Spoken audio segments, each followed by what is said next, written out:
வீட்டிலேருந்து கலசம் இருந்தால் கொண்டு வரலாம். சொம்பில் வந்து தீர்த்த பவுடர்லாம் போட்டு கலசம் கொண்டு வரலாம். நீங்கள் வந்து பஞ்சபாத்திரம் கொண்டு வரலாம். கொண்டு வந்து இங்கே குடும்பத்தோடு உட்காந்து பூஜை, பெரிய பூஜை நடைபெறும். அபிலாஷ யாகம் அப்படின்னு ஒரு யாகம் நடத்த போகிறோம். அந்த யாகத்துக்கான ஸ்லிப்பு வந்து விநாயகர் காலடியில் இருக்கு. அந்த ஸ்லிப்பை வாங்கி பேனால உங்களுடைய வேண்டுதலை எழுதி அது பக்கத்தில் இருக்க பாக்ஸில் போட்டிங்கன்னா நாளைக்கு பிள்ளையாருக்கு மாலையாக போட்டு மாலை அபிலாஷ யாகம் நடைபெறும். அந்த யாகத்தில் உங்கள் வேண்டுதலை சமர்ப்பிப்போம். ஞாயிற்றுக்கிழமை விசர்ஜன ஊர்வலம்.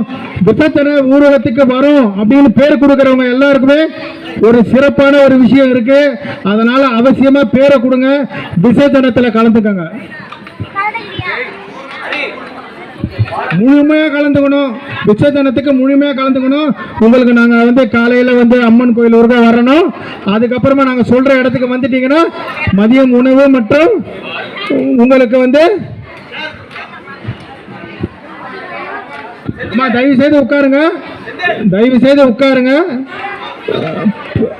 தயவு செய்து உட்கார்ந்த இடத்துல வாங்கிக்கோங்க. எழுந்தீங்கன்னா அவர் தள்ளிடுவீங்க. சரிங்களா? உங்ககிட்ட பிரசாதம் உங்க கைக்கு வரும். சரிங்களா? உங்க கையில பிரசாதம் வரும். அவர்கிட்ட ஆசீர்வாதம் வாங்கிட்டு நீங்க பிரசாதத்தை வாங்கிக்கலாம்.